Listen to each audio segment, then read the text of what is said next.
All right. Hello, everybody. Welcome to Mojo Plays. I am Rob. If you like aliens and UFOs, you may have seen me over on Watch Mojo's Unveiled podcast, which I also do. Today, we're talking about the Switch 2, and I am here with my esteemed colleagues. We've got Ricky Tucci, channel manager of Mojo Plays. How's it going? Fantastic. How are you, man? Pretty good, thanks. And also joining me is Johnny Reynolds, longtime Mojo Plays contributor. How are you, Johnny? Hello, doing great. Excited to talk about some Nintendo. Likewise. So today, I think I will be playing the role of the disgruntled skeptic, and I am the only one who has not yet tried the Switch 2. But there's a lot of people online who are a little bit disappointed with certain aspects, not entirely happy with Nintendo. So we'll get into some of those points. But let's just start off with an overview of your experience. You guys have had a few days to try out the console. Ricky, let's start with you. What are your first impressions? Yeah. So first impressions of the consoles, it's a bigger, better, faster, stronger, harder Switch. And that's a good thing, I think. I think a lot of people weren't expecting a revolution to happen. And I think Nintendo did the right thing by giving us more of what we like, which is a great handheld format with a lot more power, adding in that nice GameCube emulator. I find that, like, compared to the original Switch, I've had the first Switch, so not the OLED, but compared to the original Switch, this one, the screen, the form factor is a lot nicer, and I'm more inclined to play it in handheld than I was with the original. So, just first impressions, I just think it's a nice piece of hardware. I think they did a really good job at designing it. The magnetic kind of Joy Cons are great. So yeah, first impression, just a very sleek, nice machine. But yeah. Johnny, do you share the same the same impressions of the overall hardware? Yeah, I'm pretty much in the same boat with Ricky. I haven't been playing it in handheld as much as I've been playing it just docked. But I did play a little bit in handheld, and it is very hefty and durable. Whereas, like, I would play a lot of the first Switch in handheld, and just the Joy-Cons just would feel like they were kind of, I don't want to say cheap, that's not the right word. But just like you said, the magnetic locking in, just, I don't know, it feels, like you said, like stronger. Yeah. And everything to do with it, like the Joy-Cons themselves, the bigger, nicer screen. And I have recently seen a lot of complaints. Oh, it's just a stronger, better Switch. And I'm like, is that not what people wanted? We wanted a better version of what was already working well, and that's so far what I've seen, what we're getting with the Switch. It's not completely flawless, but that's so far been my impressions with the console itself. Right. And so it's also a more expensive version of the Switch. So let's get That this is conversation out of the way because this is what everybody's talking about is the price tag.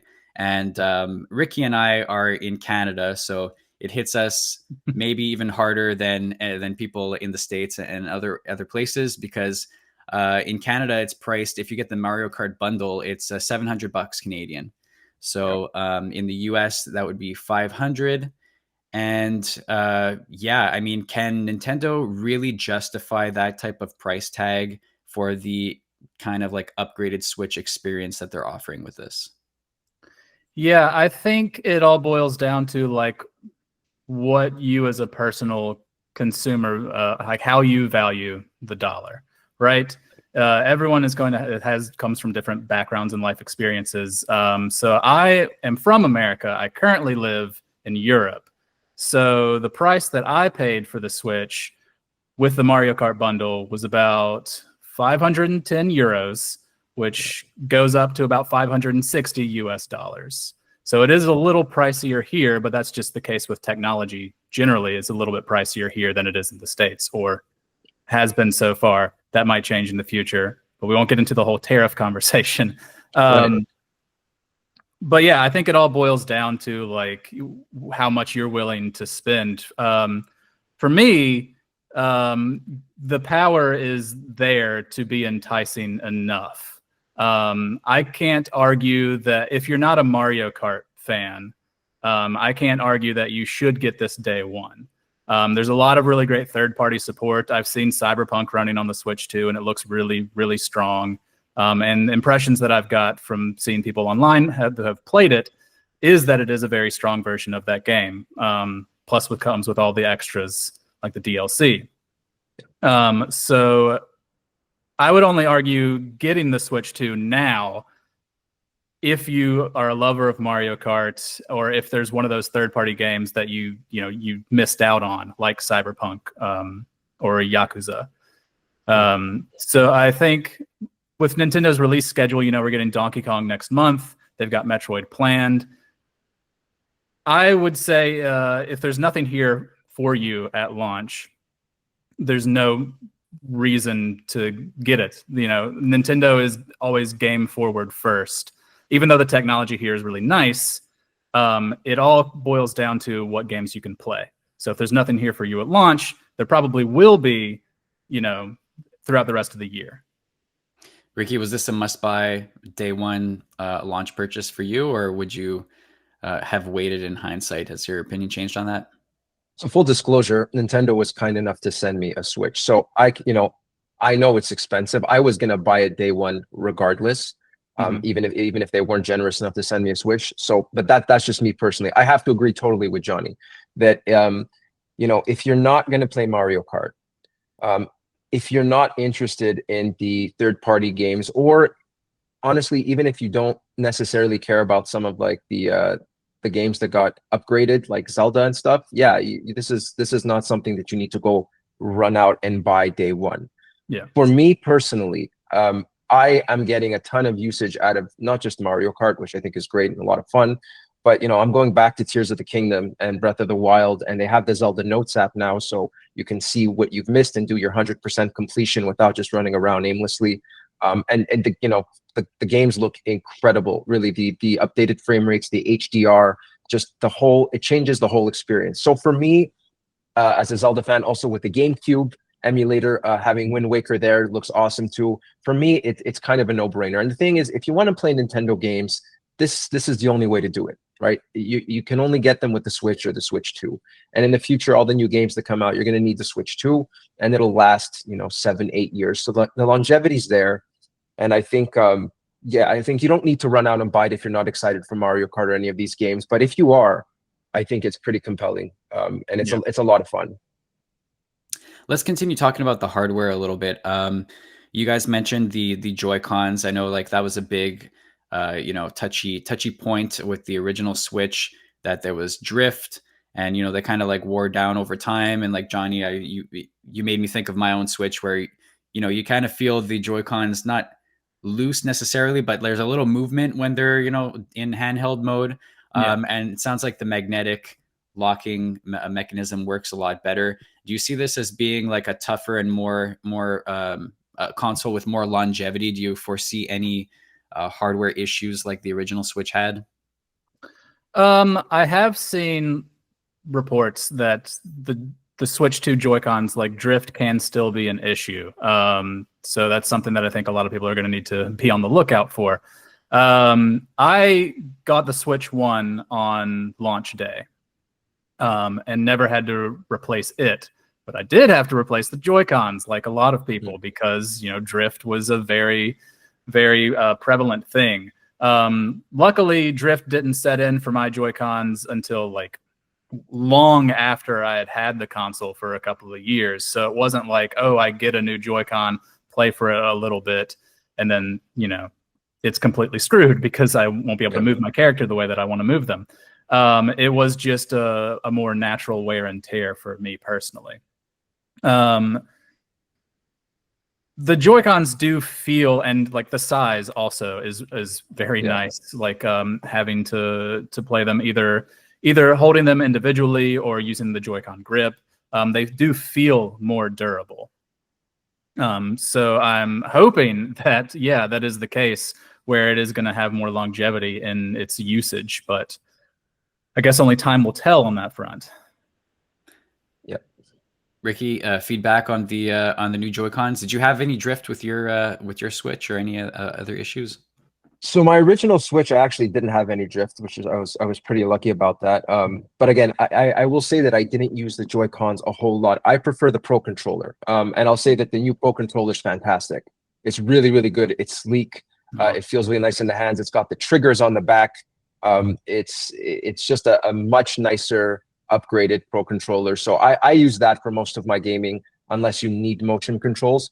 But that being said, yeah, look, I've heard reports too that there's some Switch 2s that have that drift problem with the Joy-Cons. I also read that Nintendo is replacing those for free, which if true is nice, because I guess you're buying a new console, you expect it to to work properly. So I think that's something going forward that we'll see how it plays out.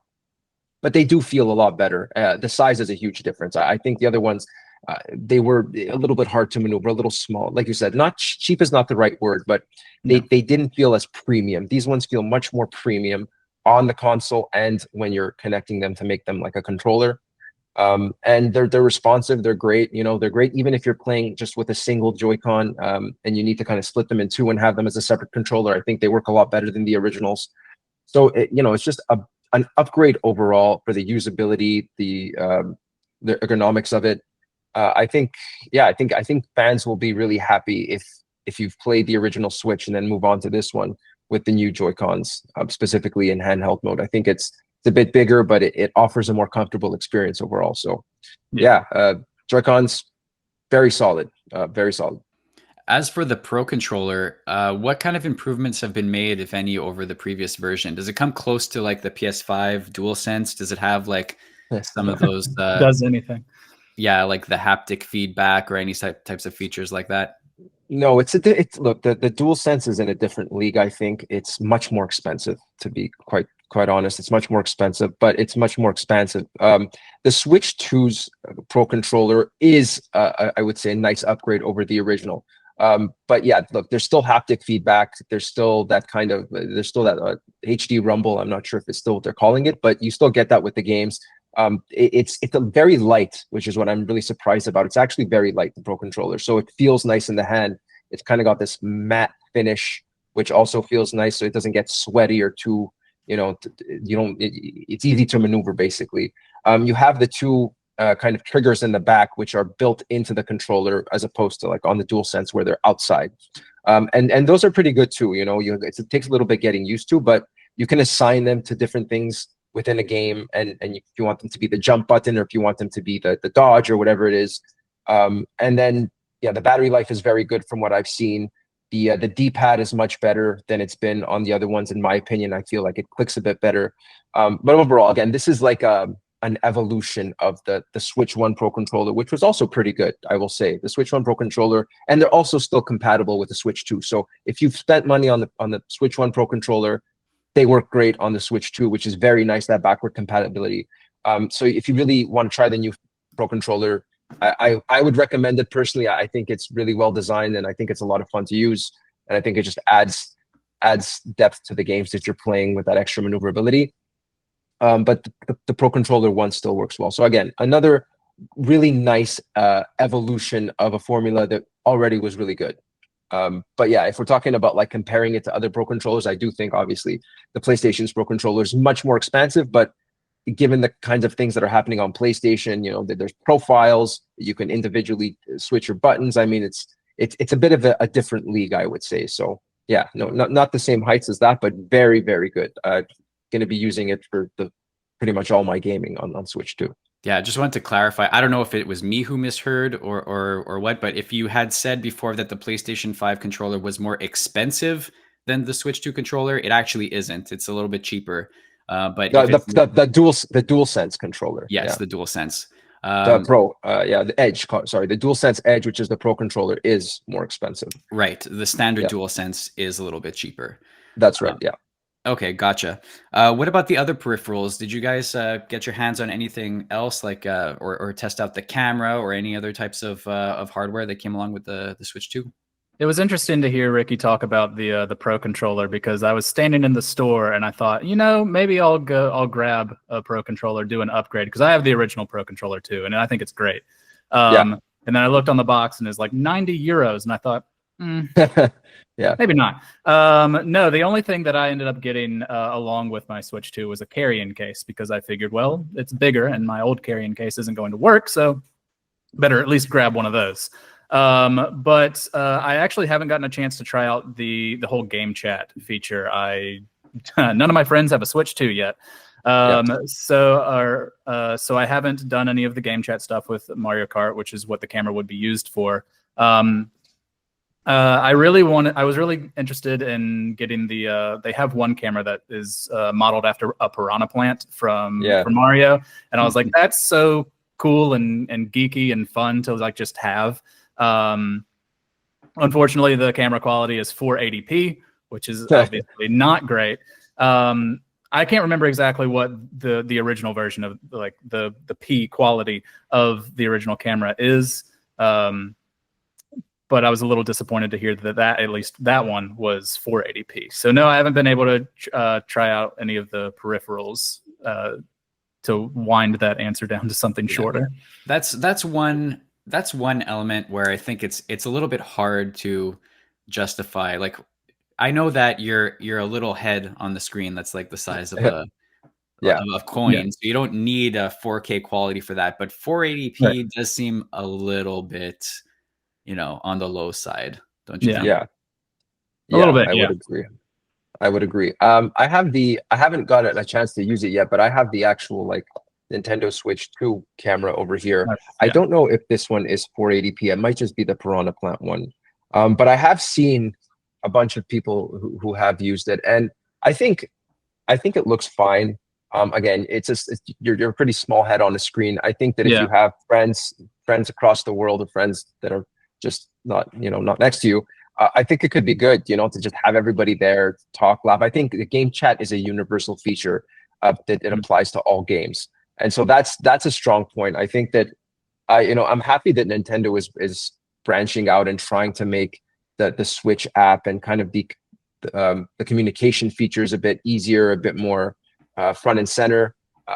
There's going to be a lot of people who get use out of it. For me personally, not really. I don't use it as much, but if you, like I said, if you've got family or friends somewhere else and they grab a Switch and they have a camera, it's nice to see the reactions when you're blue shelling them in Mario Kart, or you're playing against them in Super Smash Brothers, or whatever it is. I think it does add adds an element of fun that you just don't get when you don't see them there. But that being said, I don't it's not necessary, right? You don't need to go out and get the camera, but it's a fun addition to, if you're somebody who likes to play with your friends and everybody can kind of see each other and talk smack and just have a good time. So it's cool, but it's not at all necessary.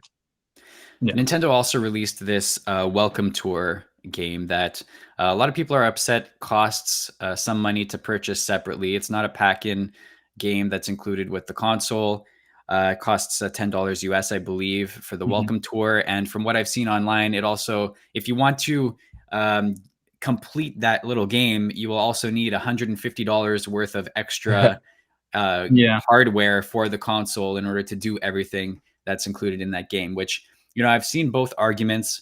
Some people saying that, like, look at what PlayStation did with Astro's Playroom. Like, that was a perfect example of a game that showcases the hardware in a fun way. It was included for free. It was legitimately a great game. And then, it spawned even like the Astrobot sequel that came out afterwards.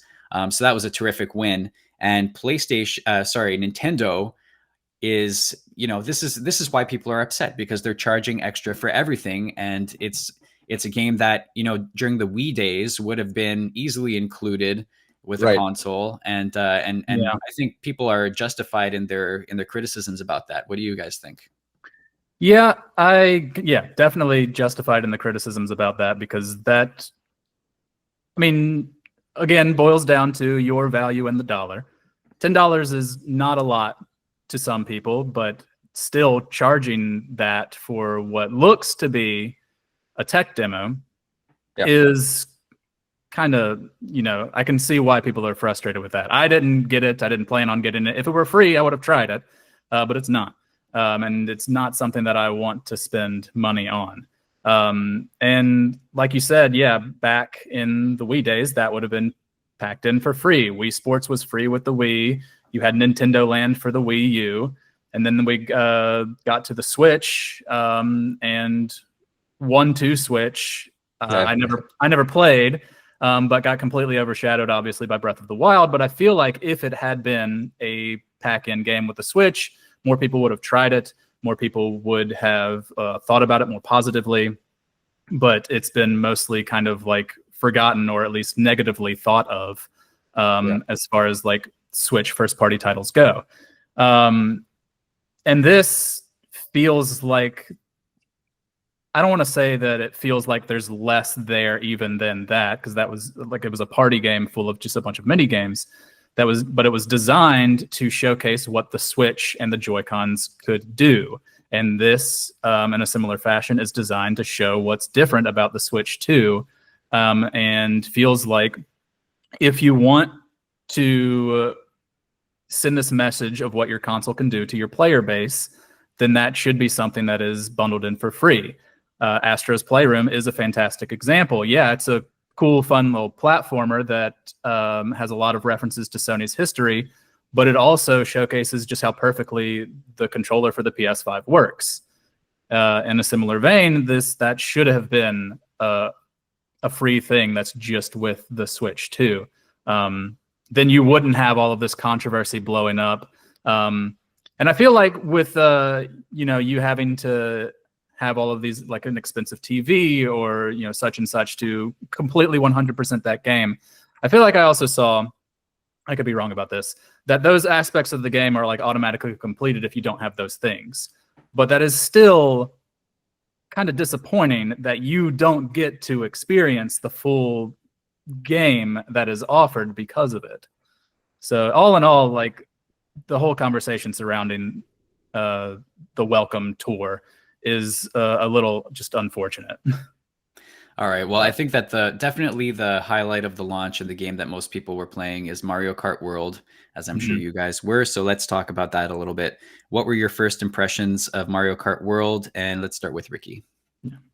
Yeah, so Mario Kart World, my first impressions were, I've been playing 8 Deluxe for so long, with my fiance, and we have every trophy in that game. I mean, it's just beaten to death. So it's just nice to play a new Mario Kart, because I forgot how much fun it was. Just like when you play the same game for 7-8 years, it just loses some of that appeal. But this kind of reinvigorated my joy for Mario Kart. And some of the stuff that they've put in here, like the 24-player elimination round, is just awesome. The characters and the redesigns of the models, making them a bit more cartoony. I like that personally. I think it looks really good. I think that the open world, there's some good collectibles. I mean, look, don't go into this expecting Tears of the Kingdom Mario Kart. That's not what this is. But the levels are much more expansive. There's a lot of things to collect. There's a lot of costumes. There's a lot of references. There's power-ups. I mean, it is a big shift for Mario Kart, in the sense that they've designed these levels to be much bigger. They've designed these levels to be more dynamic. And I think that, again, this is like an evolution of Mario Kart. This is not a revolution. And so it's a game that you'll be playing for years and years to come, with family, with friends, online. There's a lot of secrets. There's a lot of costumes to unlock. There's a lot there, and I think that if you've ever loved any of the Mario Karts, you're going to absolutely fall in love with this one. It is a really fun, well-designed, well-thought-out game. Mm-hmm. Does it really feel like a next-gen Mario Kart? Personally, I mean, when we think about next gen, what are we thinking? Like ray traced reflections? Like, no, it's not. And part of the argument is that I think even on the Switch, Mario Kart looked really good, and I think that's kind of a testament to Nintendo's development and their ability to optimize games really well for the console that they run on. Obviously, their first party games run the best. So I never thought that Mario Kart 8 Deluxe looked bad on the Switch. I thought it looked great. And likewise, I think that this game looks a bit better. Do I think that this is a next gen game? No, not really. Not in the way that I think of next gen. So again, I'm going to jump in here for a second and just speak to the people who I know are like, screaming at their computers right now, listening to this. With a next gen price tag like the Switch 2 has, how could we justify a Mario Kart game that costs $80 that doesn't feel like what you would define a next gen game to be? I can answer that quickly. For me, again, for me personally, I think it's more the fact that Mario Kart is a game that has a lot of longevity. It's going to be supported for 7 to 8 years, like Mario Kart 8 Deluxe. It's going to get new tracks. There's no microtransactions in this game. Like I said, it's couch co-op and online multiplayer. It's got a ton of things to do, a ton of tracks, a ton of characters, a ton of things to unlock, a ton of secrets. And if this was a single player game that's 20 to 40 hours for $80, I would totally say, yeah, no. But that price tag, I think the calculation being made here is that this is going to be a game people are playing for the entirety of the Switch 2's lifespan. And so if you're looking at it per dollar, per hour, there's no other form of entertainment that gives you the amount of hours you're going to put into this.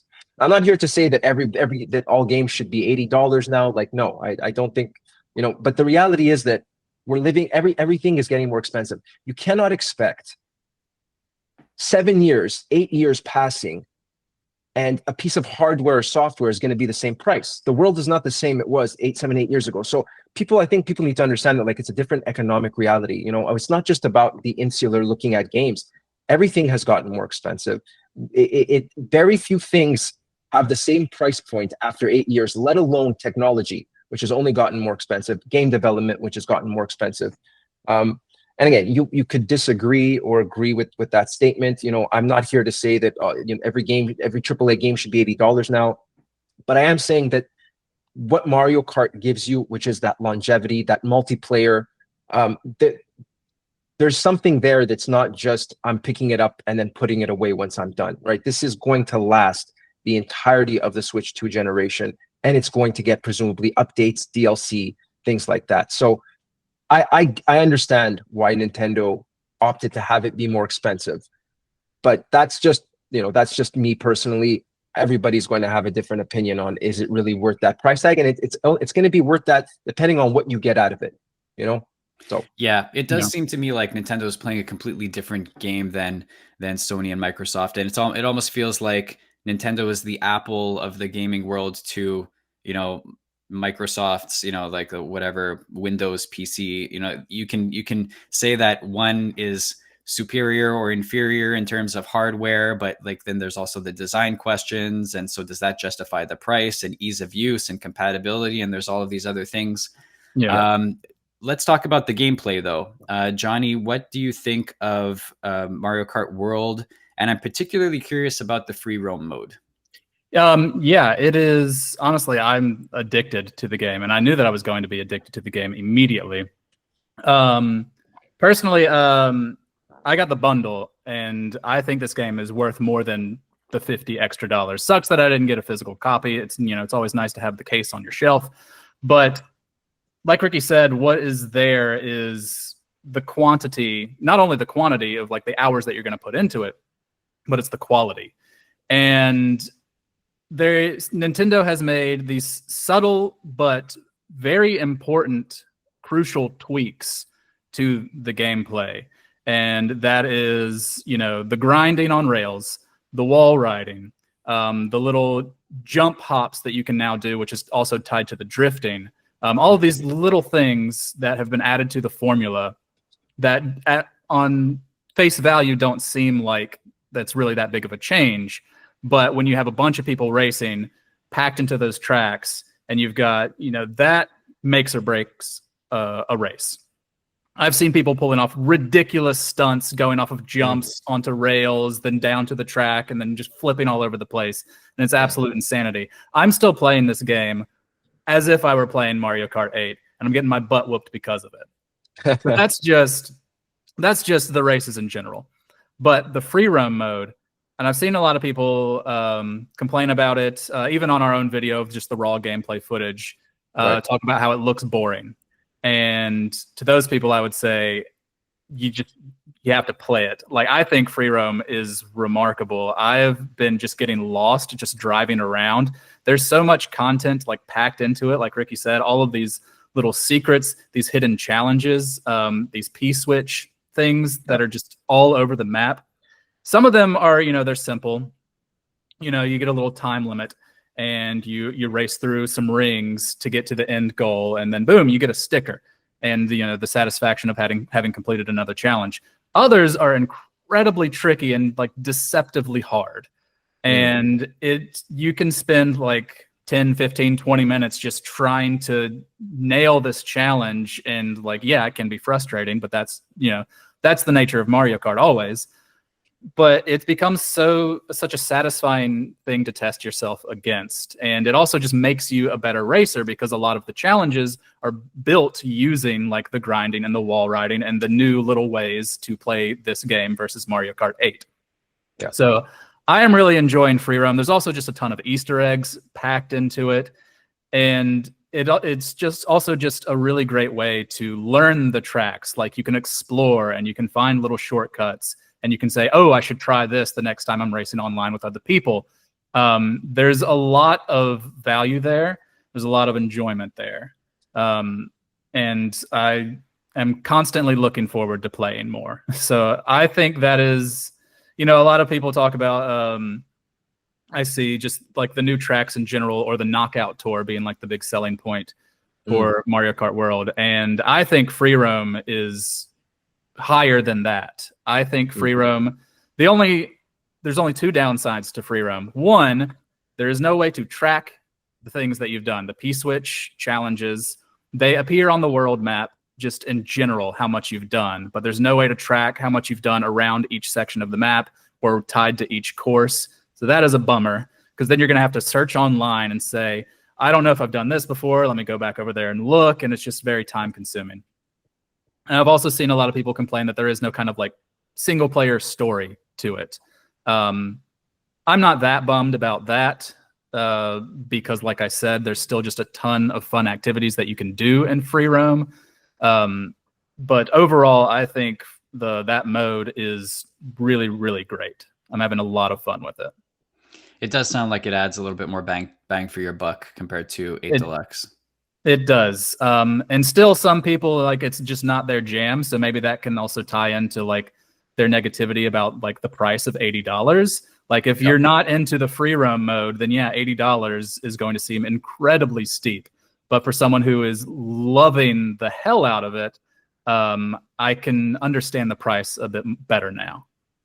Visually, you guys did mention that they changed up the look of some of the characters. The designs are a little bit different, a little bit more cartoony. Can you speak a little bit more about that? How does the game look and feel different from its predecessor? Yeah, I would say that it's not like a huge leap, right? It's not like going from Mario Kart Wii to Mario Kart 8 on Wii U, because there's it's HD to HD. It's very it's similar. But there are lots of nice little touches that I've noticed in characters that just make them more animated, more cartoony, like you said. One being that when you're on the character select screen, they all do their own little dances. Even like when you're even when you're like in races, like their character animations, like in their facial expressions change, like depending on what any given situation is. Like you're hit with a blue shell, or you win a race, or you do a trick. All these different types of poses that they do depending on, the direction that you're inputting to do a trick. Lots of little like loving little small things like that that I think really bring the characters more to life.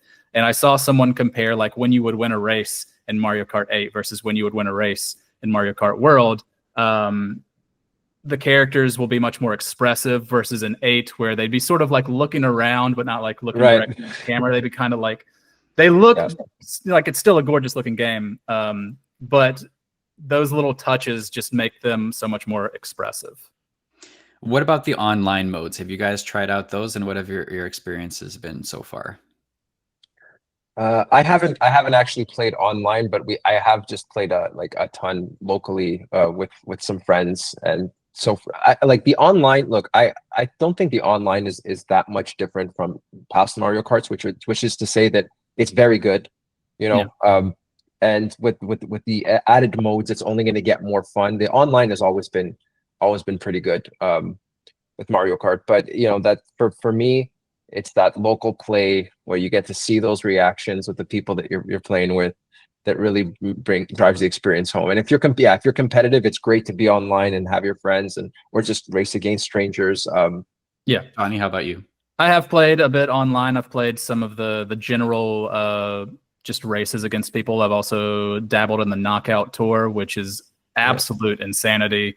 Yeah. 24 races regardless. 24 people racing on the same course that are,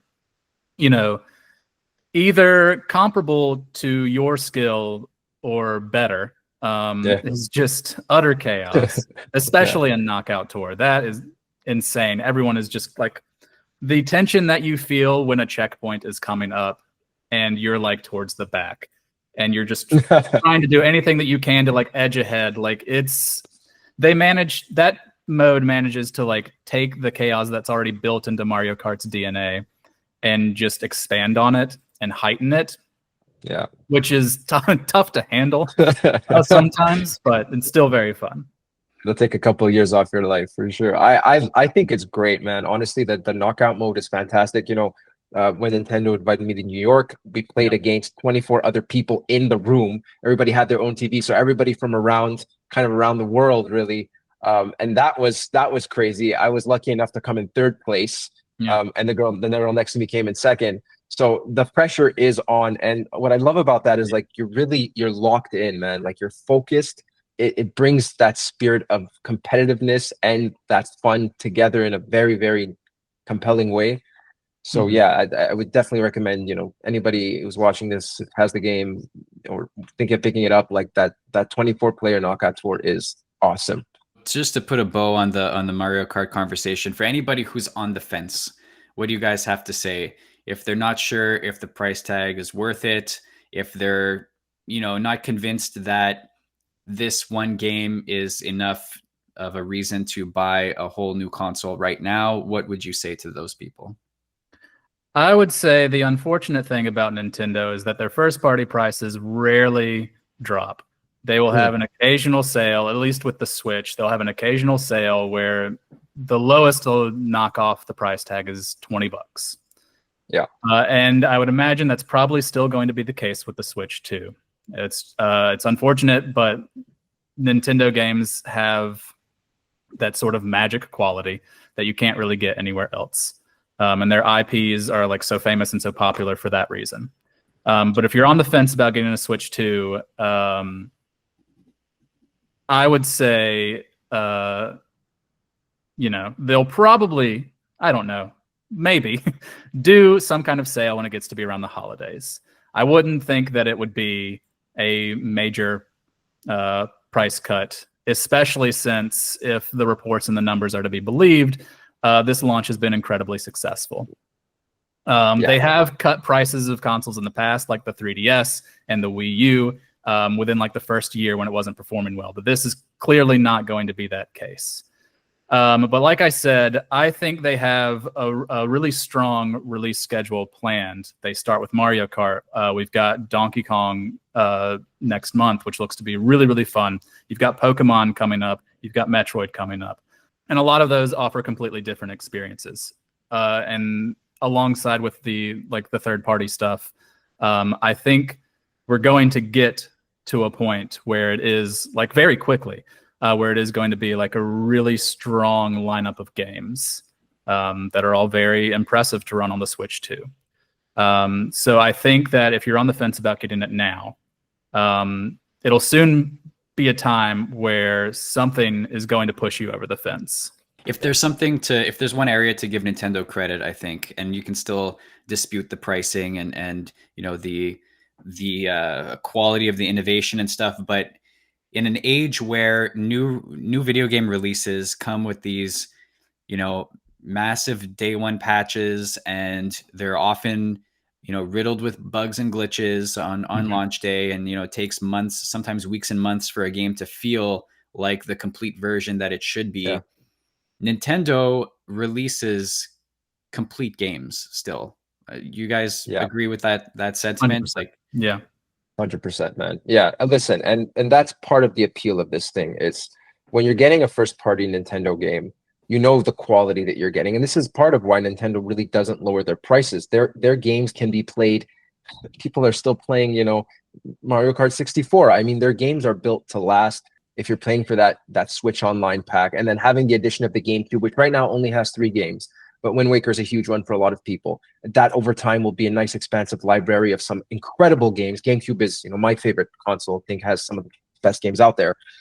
So that's going to add value to it. And yeah, for anybody on the fence, I would say, look, at the end of the day, if you love Nintendo games, if you want to play their new games, there's only one way to do it. 2 things that you brought up, which I think are important to touch on, because I mentioned Mario Kart being like the big reason to buy the new console, but it's not the only one. There is the GameCube emulator, which is new and only available on the Switch 2. And there's also backwards compatibility. So you can get upgraded versions of your Switch or your original Switch games. So let's start by talking a little bit about the GameCube emulator. What's your experience been with that so far? I briefly jumped into Soul Calibur 2 because that was one of my favorite GameCube games. And of course, I had to play as Link because he's only available on that version.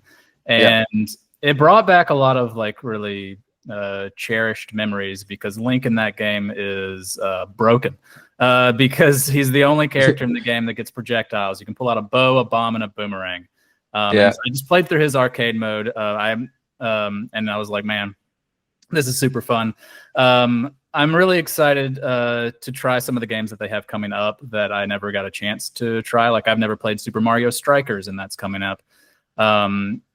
And like Ricky, I also love the Wind Waker, and they seem adamant about not bringing the HD version over. So I'm probably going to end up playing through this on the GameCube emulator. But yeah, so far my only experience has just been briefly jumping back into Soul Calibur 2, which I think was just. They'd only launched with 3 games, but I think they launched with 3 very different types of games. So that was at least cool. Yeah, it's true. They had F-Zero on the other end. So they had like a big single player game, Wind Waker, which I've been playing through. I played a couple of hours and I'm loving it. Like Johnny said, it brings back these childhood memories of playing it on the GameCube. And now if you get, the GameCube controller, which I will say very briefly, this is awesome. If you love the GameCube, this is the thing to get. It is fantastic. It works really, really well. It feels great in the hands. What is on your guys' wish list for future GameCube games to be added to the service? If you can give me each your top 3, start with Johnny. First thing that comes to mind, it's not a GameCube exclusive, but I played it on the GameCube, is Prince of Persia: The Sands of Time. Or just that trilogy in general, the Sands of Time trilogy. I had that on the GameCube and like adored it there. It was like one of my, outside of Zelda, one of my first like big forays into like the action adventure genre. So I really hope to see that added, and it'd be really cool to.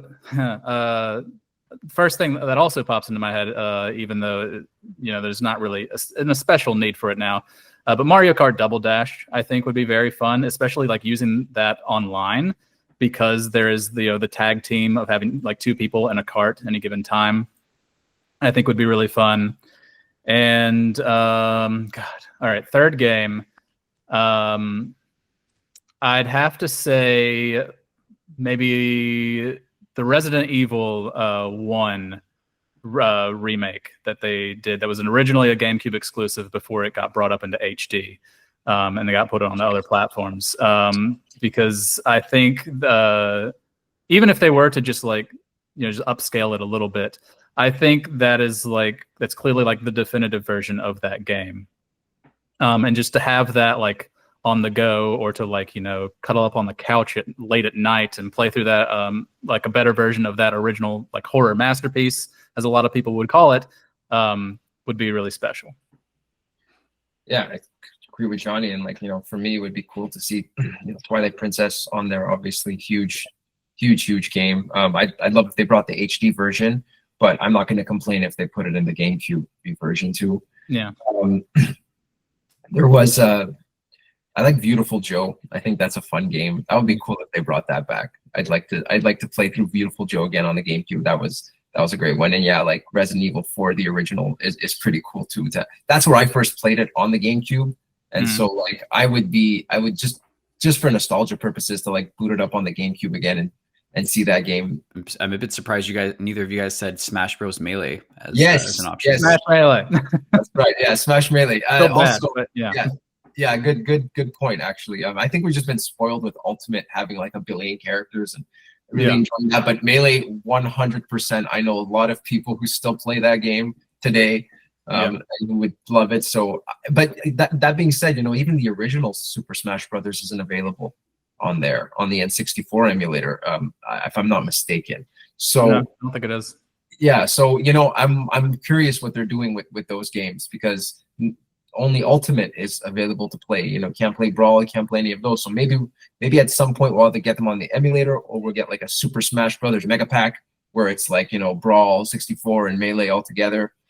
Real quick, what's your experience been like with backwards compatibility so far?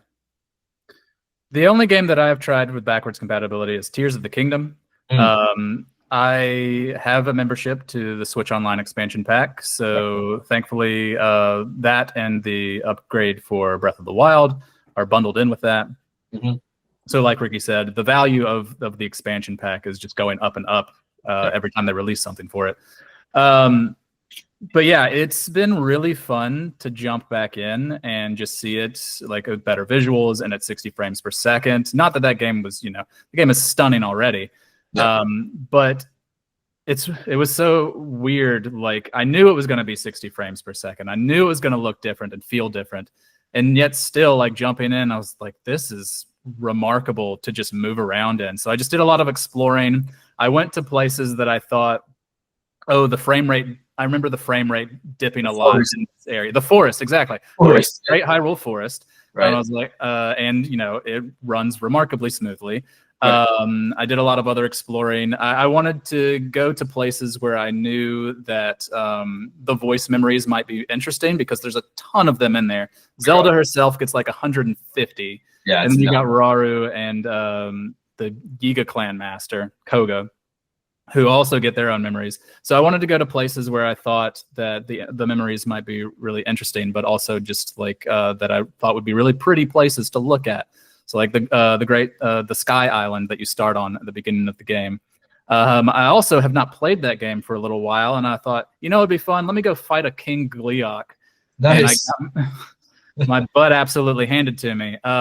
Thankfully, I have all the heart containers in the game and all of the armor, and I had a ton of meals, so I still won, but it wasn't pretty. Yeah. That's the only game that I've really tested out with the backwards compatibility. But that game, it comes with all of those upgrades. The weird thing is using the smartphone app for the voice memories. I haven't used any of the other features. Like, I haven't shared any of my creations. I haven't used the map functionality to like hunt down Koroks. But just using like the voice memories, I'm like curious, like, could this not be in the game and not like through an app? Like, is that something that I don't know how the thing is programmed? So I'm just curious as to why it was made like as an app thing.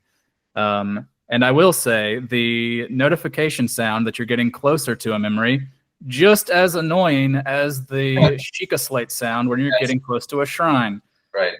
Yeah. But like I said, that's the only game that I've really tested out. I'm looking forward to when Kirby gets its upgrade, because it is also getting a full DLC expansion. That one will not be free, but I'll be happy to jump back into that game. And I know that there are a lot of other games, like Echoes of Wisdom, another Zelda game, that one, and Mario Odyssey, they get free upgrades. So I really want to make time to just jump back into those games and see like how visually much stronger they are. Echoes of Wisdom is another one where the frame rate could dip in a few sections, so it'll be fun to just run around that world again. Cool. Yeah, I know you've been playing a little Zelda too. Yeah. I mean, I have to say that like the Switch 2 kind of just brought me back into Tears of the Kingdom. I already had 260 hours in the game, and I was like, I've seen a lot. And then I opened up the app, and I realized like, no, like this game is so much bigger than I realized. The amount of just the caves, the bosses, the puzzles, like there's so much more there. And again, playing that HDR, playing that at 60 frames per second, it's kind of just like reinvigorated my love for that game with a fresh coat of paint and with the app, or just, like you said, like there's a lot of voice notes, and I'm not sure why those like have to be in the app. But I think the value of the app is like, if you don't, if you've kind of spent a lot of time already in the game, and you've explored a lot of things, you don't want to have to like necessarily go over the same area to find something. This app really targets your and focuses your gameplay so that you're getting the most out of it. Whether you want to find a quest, whether you want to find a cave, whether you want to find a boss fight. Yeah, like Metroid, Metroid Remastered, another one that just plays really well, played well before, plays even better now. So yeah, just anything that you've played before will just feel better. That's kind of the gist of it. One last major thing I want to touch on before we wrap it up is the third-party games.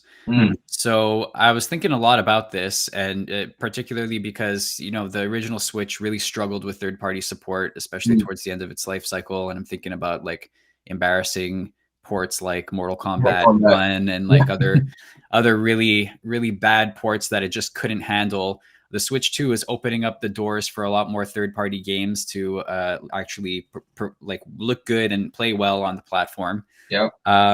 And the number one draw, I think, is that you can play them all in handheld for like anywhere. Yep. Right. So we have Cyberpunk, the complete edition or definitive edition, whatever it's called, which you can take with you on the go for the maybe not the first time, but I mean in a very easy and practical way. Right. So what's have you guys played any of the third-party titles, and what's your opinion on them at this stage? My answer is quick because no, I have not. But I never played the original version of Cyberpunk. When it originally launched, I had a PS4, and we all know how that turned out. Right. So, and then I thought, maybe one day I'll get around to it now that I have a PS5, and just didn't have the time to. But now that it is available on the Switch 2, I would really like to try it because, everyone says it is an incredible game when it's working on a platform that it can work on. Yeah. And now that it's bundled in, like with like all of the DLC and the updates, and like that is the complete experience for that game until they put out something else. I would really like to get around to like trying it because I feel like me having never played it, that will be just like so much content and enjoyment to get out of it, and it's on a platform that I'm already really enjoying. And like you said, being able to just like take that anywhere is really cool. Yeah, I don't have it on my Switch here, but I did play a bit of it in New York. Played a little bit of Yakuza as well. And yeah, I mean, look, it's day and night, between the original Switch, what it could do, and what this does, how it opens up the doors. I think the game looks great. I think it plays fine. I didn't notice anything, crazy frame rate drops or anything like that. And again, the compelling aspect is that it's on the go. You can take it anywhere you go. So that in and of itself is going to be huge for people who want their library everywhere, or to just easily bring it to somebody's house or wherever it is, just kind of like transport it. I think that's huge. And I think that it's going to, for the first time in a long time, people won't necessarily feel like they have to buy a separate console for these third-party games releasing. Whereas before, you kind of needed you needed a PlayStation, or you needed an Xbox, or you needed a PC to play these higher fidelity games. Now with the Switch 2, you'll get those same games. Yeah, they might not have ray trace reflections. They might not have all of the bells and whistles of the highest specs computer or even PS5 Pro, whatever. But I don't think that that's a bad thing either. I think that the trade-off is the portability and the fact that that strong third-party support overall. They've already have amazing indie games. There's just such a huge library that's just expanding and expanding. Next year, From Software is making the Dusk Bloods, which is kind of like a multiplayer Bloodborne style game. That's going to be huge. If that takes off, that's something I never, ever thought I would see on a Nintendo console, right? Like a Soulsborne exclusive game, right? Elden Ring is also on there, which is, one of the best games ever made. DLC, everything, kind of ultimate version on the go, which is fantastic. So there's a lot of upsides to this, to opening up the door to third party. And a lot of people will just be maining the Switch too, if they're comfortable. Yeah. They've always loved Nintendo's consoles. Now they have more options. And I think that that's, for consumers, a massive net positive to have this one console that can kind of do it all, and you can take it with you anywhere you go. I want to leave you guys with one last question. because the gaming industry has changed a lot and it's continuing to change. It almost feels to me in some ways like we're saying goodbye to the days of, distinct generations of games. Like the Switch 2 here is launching in between, the PlayStation and Xbox life cycles. We don't even know what's going to happen with the future of Xbox, but there's a lot of turbulence right now in the gaming industry, and I'm wondering what your opinion is on how Nintendo's place in the gaming industry has changed, and if the future for Nintendo looks different now that the Switch 2 is out. I'll start with Johnny. I think Nintendo's future is very bright. And, we've seen them dip and, go up over the years. Some consoles have been financial failures. Some have been worse than financial failures. But I think with the Switch, they were in such a strong position that they sort of feel like they can't lose, which has led them to make some decisions, some anti-consumer friendly decisions, and not just talking about Mario Kart being $80, that has earned them a lot of criticism. But the Switch 2 so far has sold incredibly well. So I think their future is very bright. And I think one thing that worries me, though, is, we talk about preservation of certain games. And Nintendo has sort of not been that great about preservation. And you can see it now with the whole game card discussion, where a lot of their first-party titles, the full game will be on the card, which is great. But then there will be others where it's just like a download key, or others where you get a card, but it has only like a small amount of actually game data on it. And it just unlocks for you to be able to download the rest of it. And that is a bit worrying to me. One, just like from a collector standpoint, like I said, I like to be able to have like a physical version of a game to be able to just enjoy it whenever, how far into the future, as long as I have that game, I'm able to play it. And over the recent years, we've seen, different companies make certain decisions where it becomes harder and harder to access those games. There are some, like when like the 3DS and Wii U eShop closed, for example, there were certain games that just disappeared. You can no longer find them. You can't play them. They're just gone.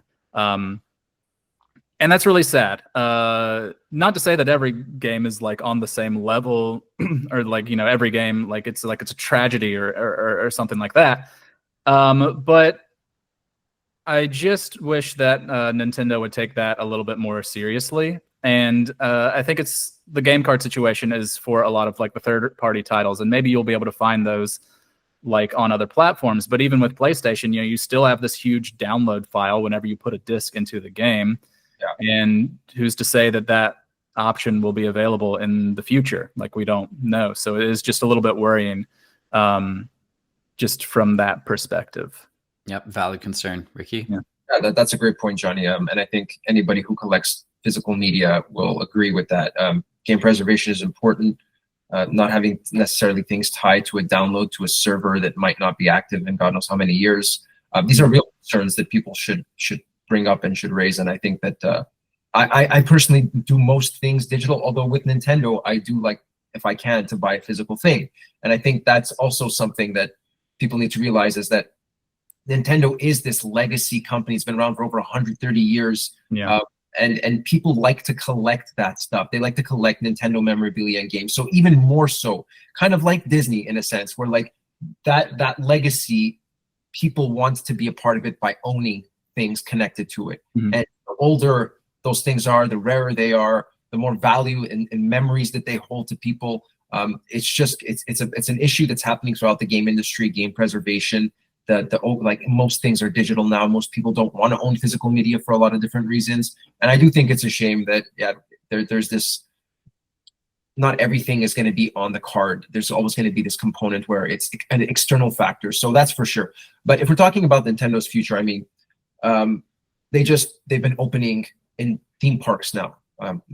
So what they've done is they've taken their cast of characters and their IPs that are so successful and that people recognize, which are just as recognizable as Mickey Mouse or Daffy Duck or any of these people, Donald Duck, whatever you want to call it.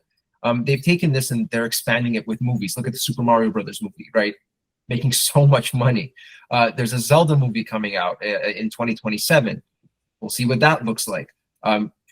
The future of Nintendo is going to be much more than just gaming. It's going to be around their IPs, Sure. and whether that's going to be on the big screen, on television shows, theme parks, restaurant. I mean, you name it. They have the firepower and the superstars in their back pocket to be able to make these decisions. And as we go forward, I think we'll see a lot more of Nintendo kind of everywhere, not just in the gaming space. And I think that's a net positive for not just Nintendo, but for fans of Nintendo, because they'll be exposed to more of those characters that they love. And I think, like, you know, I'm personally when I do go, I'm going to plan a trip to Japan. You know, I want to go see the Nintendo Museum, obviously, which is another great thing. I think they should open Nintendo museums everywhere if they could. That would be cool to have a couple of, you know, but I digress. But I'm going to go to the Nintendo section at Universal and do the whole thing.